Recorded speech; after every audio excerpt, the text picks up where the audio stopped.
design your own invitations for any event for free.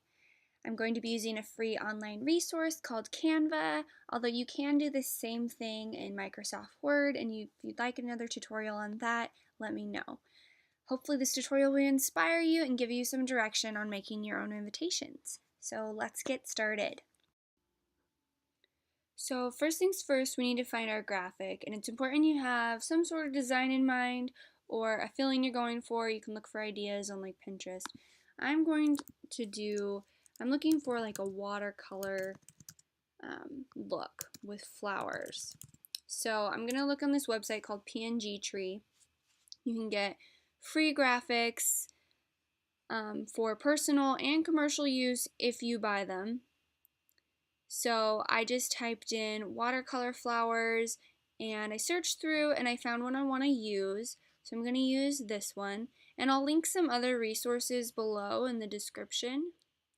Now that I have my graphic and kind of more of a style in mind, I'm going to come to Canva, and you just click Create Design, and it shows you all these different templates, and these are just size templates. It's not what it's going to look like. I want a 5x7 card, so I'm going to use this invitation one.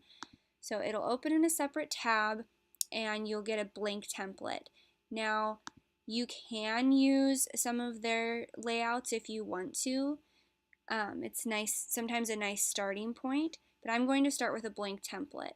So first I'm going to go to my uploads and I'm going to upload the images and the graphic I downloaded.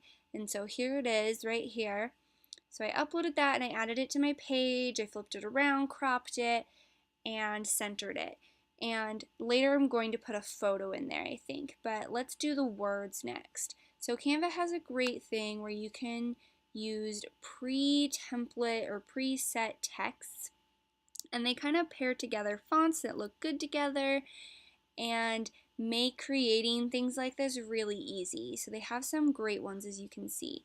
I'm going to use this one because I really like how it looks, and just entered it in here.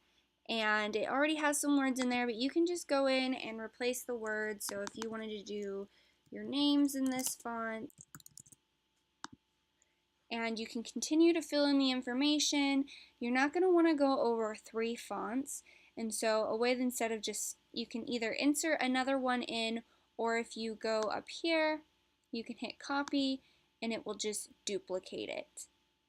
And then you can use that duplicated one for something else. But if, for instance, you're not going to want to repeat your title font, especially this big, but it doesn't seem to let you delete it. So what you have to do is ungroup them, because they're in a group right now, so you can move them all together as one without ruining your spacing.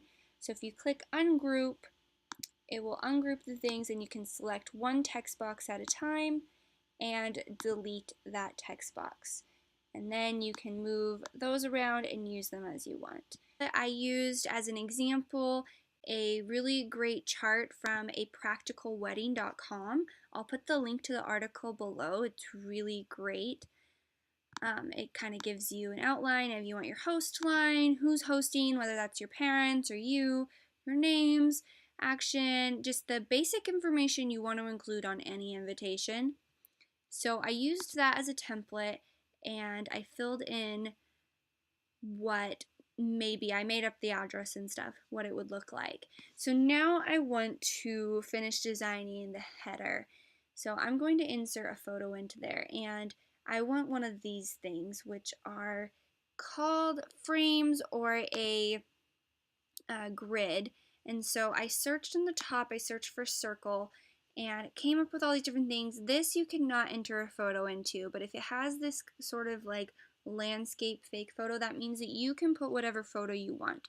So I'm just using this plain circle one, and I'm gonna go back to my uploads and insert the photo that I want into here. So there we go. So now that it's in the circle, I'm going to resize this photo so that it fits within my frame. And you can play with this however you want. You can leave a little bit of an edge around it.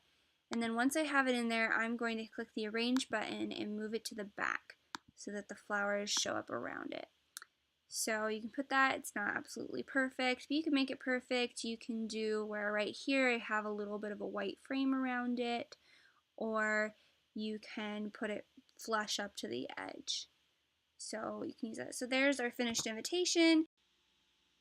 So to download, you just go click the download button.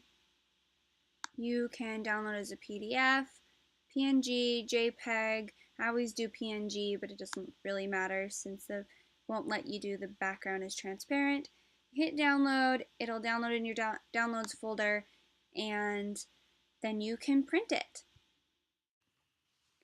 So here's the finished invitation. Thank you so much for watching. If you have any questions, don't hesitate to comment below or ask on my webpage, whitneywearswhite.com. Thank you so much.